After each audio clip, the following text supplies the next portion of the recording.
Good morning. I hope you'll pardon me. I'm a little bit nervous. My name is Charles L. Brown. I'm a Lieutenant Colonel, U.S. Air Force, retired, subsequently 7 years with the Foreign Service. I like the name Charlie Brown. A gentleman by the name of Charles Schultz, of great talent, sort of elevated the name, if you will. During World War II, I was a young farm boy from West Virginia. I got the patriotic bug, joined the United States Army, ended up flying bombers in Europe, and ended the war transport in the Pacific. Finished college in the late summer of '49, recalled to active duty in the newly formed United States Air Force. I was assigned to an organization called Office of Special Investigations. The Air Force, as most of you know, was formed in 1947. OSI, as a central investigative agency for the Air Force, was formed, I think, in 1948. So everything was relatively new. Needless to say, starting in '47, UFOs were rather new. The Air Force Air Technical Intelligence Center was at Wright-Patterson Air Force Base, and I had my office in a building adjacent to it. And our organization was the worldwide investigative agency for the Air Force for any unidentified flying objects. This lasted for about 2 years. The project name was known as Project Grudge. It was a predecessor to a project known as Blue Book, which Andrew Pelt headed. During my experience with it, I would collect the data I didn't collect it, it was sent into my office. I analyzed it. As a pilot investigator, I was able to offer some bits of advice to the Air Technical Intelligence people. Now, you might visualize a massive office, but as I recall, we had a first lieutenant, a secretary, and a technical sergeant. That was the essence of Project Blue Book when it started, or Project Grudge. Blue Book, and expanded somewhat.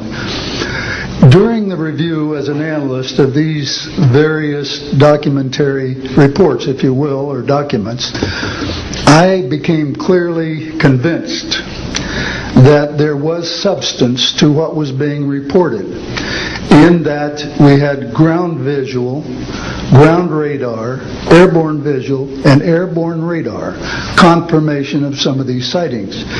The individuals who made the sightings were everything from airline pilots, military pilots, police officers, some of the people that your lives depend upon on a daily basis. These are very reputable and credible people. I hope that the testimony here from very credible people will convince you of that and will further Steve Greer's disclosure project, in that pressure needs to be brought to bring this to the attention not only of the Americans but of people all over the planet.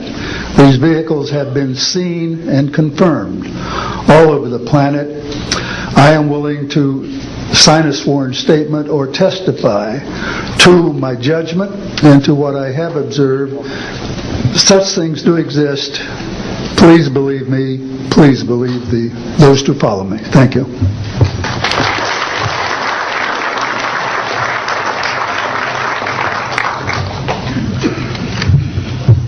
My name is Michael Smith.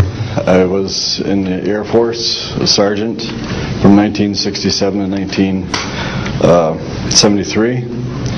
I was aircraft control and warning operator.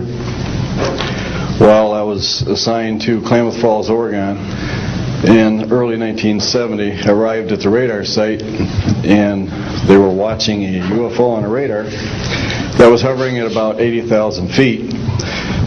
It sat there for about 10 minutes and then slowly descended until it dropped off the radar. It was gone for about 5-10 minutes, and then instantly reappeared at 80,000 feet, stationary. The next sweep of the radar, it was 200 miles away, stationary. It hovered there for about 10 minutes and redid the whole cycle twice more. When I found out what you normally do when you see a UFO, I was told that you notify NORAD, you don't necessarily write anything down, you don't write anything down, and you keep it to yourself. It's a need-to-know basis only. And NORAD one night called me about later in the year to let me know as a heads up that there was a UFO coming up the California coastline. I asked them what I should do about this. They said, nothing, don't write it down, it's just a heads up. And then late 1972, while stationed at the 753rd Radar Squadron in Sault Ste. Marie, Michigan, I received a couple panicky calls from police officers who were chasing 3 UFOs from Mackinac Bridge up I-75. So I immediately checked the radar, confirmed that they were there, called NORAD, and they were concerned because they had 2 inbound B-52s going to Kinslow Air Force Base. So they diverted them because they didn't want any proximity of the 2. And that night I answered many calls from the police department, sheriff's department and stuff. And my standard response was that there was nothing on radar. And I will testify to this under oath to a congressional hearing.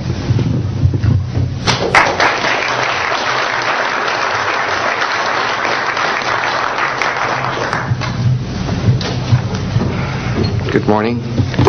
My name is Enrique Colbeck. I am a air traffic controller. I'm sorry for my English. I'm so scared. I'm not accustomed to talk in front of a lot of people. I'm here because I'm being a witness in a voluntary way on my work. I work in Mexico City as radar controller and the International Airport of Mexico. And I'm going to give an example about this silence that we have in Mexico for several years, and this issue happens a lot of times in my country, unfortunately.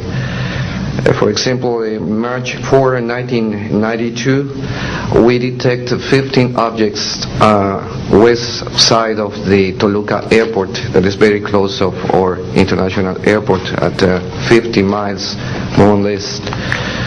Then July 28 of 1994, we have almost a collision or something that we can name in that way with an international flight, domestic flight of Aeromexico 129, commanded by the pilot Raimundo Cervantes Ruano, that has a trash or something about in his main landing gear in the right leg.